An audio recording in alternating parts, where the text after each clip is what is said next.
Sir ఈ మధ్య మనము చూసే ఉంటాము. ఒక అశ్లీల వీడియో మీద అంటే ఒక బేబీని, తండ్రిని కలిపి అశ్లీలంగా మాట్లాడిన యూట్యూబర్‌ని అరెస్ట్ చేశారు. హనుమంతు అనే యూట్యూబర్‌ని. సో, దీనంతటికి కారణమైన సాయి ధరమ్ తేజ్ సీఎం రేవంత్ రెడ్డికి ట్యాగ్ చేయడం వల్లే ఇదంతా జరిగింది అని చెప్పేసి మనం మాట్లాడుకున్నాం. అయితే ఇప్పుడు సాయి ధరమ్ తేజ్‌కి ఇంకొక సవాల్ ఏర్పడుతుంది. ఏంటంటే ఫ్యాన్స్ అందరూ కలిసి అటు పవన్ కళ్యాణ్ ఫ్యాన్స్ గాని, ఇటు ఈయన ఫ్యాన్స్ గాని అంటే మరి పవన్ కళ్యాణ్‌ని తిట్టినప్పుడు ఎందుకు రియాక్ట్ అవ్వలేదు? చాలా దారుణంగా తిట్టారు. అప్పుడు ఎందుకు రియాక్ట్ అవ్వలేదు? ఇప్పుడెందుకు రియాక్ట్ అవుతున్నారు అని జెప్పేసి సాయి ధరమ్ తేజ్‌కి సవాల్ విసురుతున్నారు. సో, దీనంతటికి మీరేమంటారు సార్? అసలు ఇన్వాల్వ్ అవ్వొచ్చంటారా? అవ్వరాదంటారా పవన్ కళ్యాణ్ విషయంలో? అంటే ఇక్కడ మనం ఒక విషయం చెప్పుకోవాలి. హ్మ్. సాయి ధరమ్ తేజ్ పవన్ కళ్యాణ్ రాజకీయాల్లో దిగి అంటే రణరంగంలో దిగి విజయం సాధించినంత వరకు ఆ మెగా ఫ్యామిలీలో ఎవరు మాట్లాడలేదు. ఏదో నాగబాబు కూడా ఉన్నాడు, ఈవెన్ చిరంజీవి గారు కూడా లాస్ట్లో గెలిపించండి అని చెప్పాడు అన్నమాట. మిగతా అందరూ ఉన్నారు. ఇక్కడ పవన్ కళ్యాణ్ గెలిచిన తర్వాత ఈ సాయి ధర్మతేజ్ తాలూకు ఇమేజ్ ఆకాశంతో అయిపోయింది. ఒకసారి ఎప్పుడైతే గెలవగానే వచ్చి పవన్ కళ్యాణ్ ముట్టుకోవడానికే జరుగుతారు. ఆ మామని నెత్తేసుకొని గిరగిరా తప్పి ముద్దులు పెట్టేసి ఏవో చేశాడు. దాంతో ఏమైందంటే పవన్ కళ్యాణ్ ప్రేమించిన అత్యంత ముఖ్యుల్లో ఈయన ఒక ముఖ్యుడైపోయాడు. దాని తర్వాత ఆయన చేసిన కొన్ని పొరపాట్లు నేను చెప్పింది సాయి ధర్మం తేజ్ ఆయన పొరపాట్లే అని చెప్తారు. పొరపాట్లు ఏమిటంటే ఇప్పుడు బన్నీకి అన్ఫాలో చేయడం, తర్వాత బన్నీ మీద కొన్ని నర్మగర్భంగా మాట్లాడడం, వాళ్ళు సీరియస్గా యాక్షన్ తీసుకున్నాడు. పవన్ కళ్యాణ్ ఏమైనా అన్నట్టయితే ఇక తర్వాత చూసుకుంటాం, ఫ్యూచర్లో ఏం జరగబోతుందో చూసుకుంటామని ఆయన వార్నింగ్ ఇచ్చాడు. అదో తొందరపాటు. ఎందుకంటే నా కుటుంబం అని చిరంజీవి ఒక పక్క గుండు బాదుకుంటుంటే దాన్ని వేరు చేసేలాగా మాట్లాడడం అటు నాగబాబు తప్పు, ఇటు సాయి ధర్మతేజ్ కూడా తప్పే. వాళ్ళు మనం వీడియో చూసి ఏమనుకున్నా పర్వాలేదు.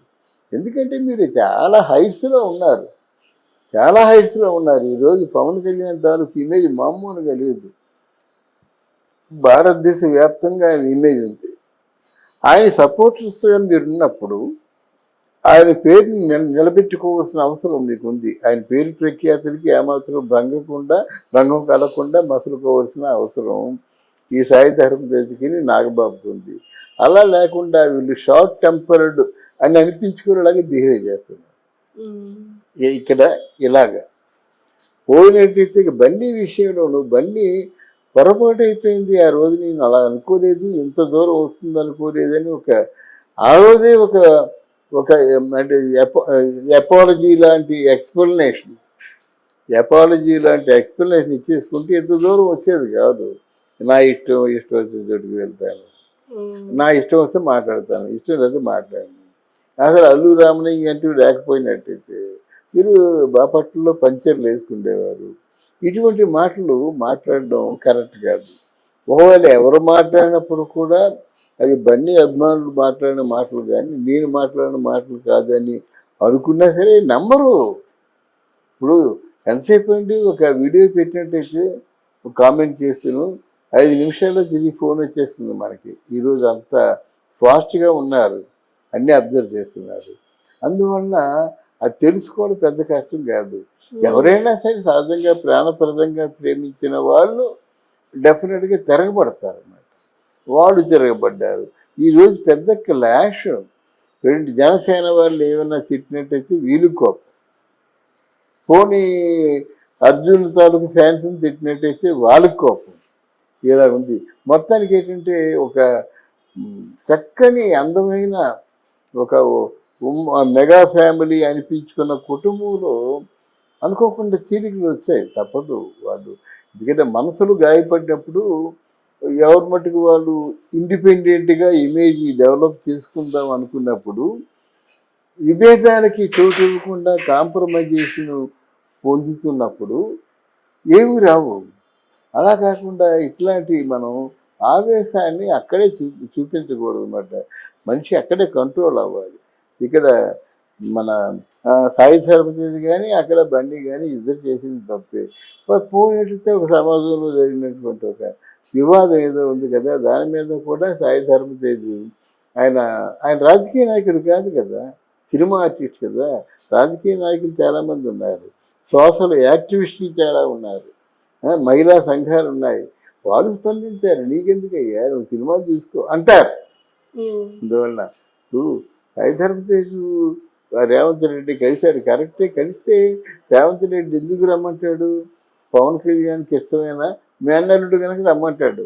అయితే నువ్వు ఇండిపెండెంట్గా వెళ్ళినట్టయితే ఒక 10 రోజుల పాటు తీరుబడి లేదండి, తర్వాత మనం కలుసుకుందాం అని చెప్తాడు. అందువల్ల ఇదంతా కేవలం పవన్ కళ్యాణ్ వల్ల వచ్చినటువంటి వెలుగే కానీ దాన్ని మీరు నిలబెట్టుకుంటే నోటికి వచ్చినట్టు మాట్లాడి నలుగురిలో నాభాసుకోరావడం కరెక్ట్ కాదు. మీరు కరెక్ట్గా మాట్లాడుతున్నా సంబంధిత వ్యక్తి ఎవరైనా ఉన్నారంటే వాళ్ళ చేత మాట్లాడించాలి. కానీ మీరు సినిమా వాళ్ళ ఉండి మీరు ఎందుకు అనవసరంగా రుచులు మీ మీద పులుపుకుంటారనేటువంటి ఉద్దేశం నాది. ఓకే, అంటే ఇప్పుడు నేనేమడుగుతున్నాను అంటే పవన్ కళ్యాణ్ ని తిట్టినప్పుడు సాయి ధరమ్ తేజ్ ఎలాగూ స్పందించలేదు. అవునమ్మా, స్పందించడానికి ఎవరు? నేనెవరు చెప్పండి స్పందించడానికి? పవన్ కళ్యాణ్ ఏమవుతాడో తెలియదు. అంతకుముందు వచ్చిన రిజల్ట్ భయపెడుతుంది కదా. ఒక్క సీటు కూడా గెలుచుకోలేని పరిస్థితుల్లో ఈరోజు తొడగొట్టి ఛాలెంజ్ చేశాడు. అది పవన్ కళ్యాణ్ అదృష్టం కాకపోతే నా కొడుకున్నారు మిమ్మల్ని అందరినీ కూడా నేలమట్టం చేస్తా, మీ తాడ చేస్తా. అలాగే జరగకపోతే నా పేరు పవన్ కళ్యాణ్ కాదు, నా పార్టీ జనసేన పార్టీ కదా అన్నాడు అన్నమాట. ఆయన ఆ నోటంట ఆ భగవంతుని పలికించారు కానీ లేకపోతే అంత పెద్ద వార్నింగ్ ఇవ్వగలుగుతాడా? అందరూ జగన్మోహన్ రెడ్డి కూడా ఆ వార్నింగ్ ఇచ్చాడు, అలాగే ఆర్డర్స్ ఇచ్చారు అందరికీ సంబరాలు చేసుకోమని. మరి ఆయన ఎలా సంబరాలు చేసుకున్నారు? సంబరాలు చేసుకుంటుంది పవన్ కళ్యాణ్ ఈ రోజు. అందువల్ల పెరిగారు వీరందరూ. లేకపోతే ఏం మాట్లాడతారు? ఏదైనా మాట్లాడితే తిన్న తీసిపోయి అరెస్ట్ చేస్తారు. వైసీపీ పరిపాలన అధికారంలో వాళ్ళు ఉన్నారు. వాళ్ళు అరెస్ట్ చేసినటువంటి 190 మందిలో ఈయనొకడు అవుతాడనమాట. అందువల్ల ఎన్నిసార్లు తిట్టినా ఈయన మాట్లాడు కదా. తిడితే జన సైనికులు తాడ తీసేస్తున్నారు కదా. ఇప్పుడు మనలాంటి వాళ్ళు కూడా కొంచెం అనుభవంతో చెప్పేవాళ్ళం కూడా ఎందుకు అకారణంగా తిడుతున్నావు పవన్ కళ్యాణ్ అని అడుగుతున్నాం. అలాగే నిజాన్ని నిర్భయంగా చెప్పేవాళ్ళు, సామరస్యంగా మాట్లాడేవాళ్ళు అందరూ అడుగుతారు. మధ్యలో ఈయన ఎందుకు అడగాలి? అంటే కష్టం అవుద్దన్నమాట. మన మీడియా అయితే కొంత విలువిస్తారు కానీ కొంత జాగ్రత్త పడతారు కానీ మీడియా కాకపోయినట్టయితే ఇమీడియట్గా అరెస్ట్ చేస్తారు కదా. మరి అప్పుడు ఏమని స్పందిస్తాడు? మా మామయ్యని ఎందుకు తిడుతున్నారు అని చెప్పేసి ముగ్గురు పిల్లలని 1,00,000 సార్లు అన్నాడు జగన్ మీద ట్వీట్ పెట్టావా? జగన్కైనా వార్నింగ్ ఇచ్చావా? అందువల్ల ఏం చేసి వీళ్ళకి కూడా బాగా రాజకీయాలు తెలుసు, వీరు కూడా బాగా తెలివి మీరిపోయారు అన్నమాట.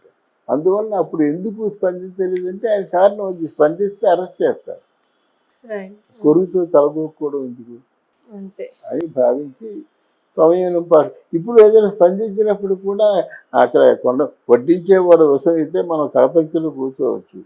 వడ్డించేవాడు మన వశం అయినట్టయితే ఎక్కడో మూల కూర్చున్నా మీకు రావాల్సిన లడ్డు, మీకు రావాల్సిన పూర్ణాలు, మీకు రావాల్సిన కూల్ డ్రింక్లు అన్నీ వచ్చేస్తాయి అక్కడికి. మనం వాడు కాకపోతే ముందు వరుసలో కూర్చున్నప్పుడు కూడా చూడనట్టు వెళ్ళిపోతారు అన్నమాట. సహజంగా ఎక్కడ జరుగుతుంది అంటే వాళ్ళు విలువైన వాళ్ళు పరపుతుంది. ఈరోజు పాలకవర్గంలో ప్రధానమైన పొజిషన్లో ఉంది. వాళ్ళు ఏమనుకుంటే చేయగలరు, అంతే కదా. అది మొన్న ముఖేష్ అంబానీ ఆయన వెళ్ళినప్పుడు పవన్ కళ్యాణ్ ముందు నడిచాడు, తర్వాత రామ్ చరణ్ను ఉపాసన నడిచింది. అంటే పవన్ కళ్యాణ్ జస్ట్ వెంట వచ్చారన్నమాట. అటు పవన్ కళ్యాణ్కి ఎంత మర్యాద జరిగిందో వీళ్ళిద్దరికీ అంతే మర్యాద జరిగింది. ఎందువల్ల జరిగిందంటావు? ఇప్పుడు పవన్ కళ్యాణ్ చంద్రబాబు నాయుడు ఉన్నట్టయితే ఆ అమ్మాయిని పవన్ కళ్యాణ్ చేతిలో పట్టుకున్నాడు, వదలలేదు మాట్లాడుతున్నంతసేపు.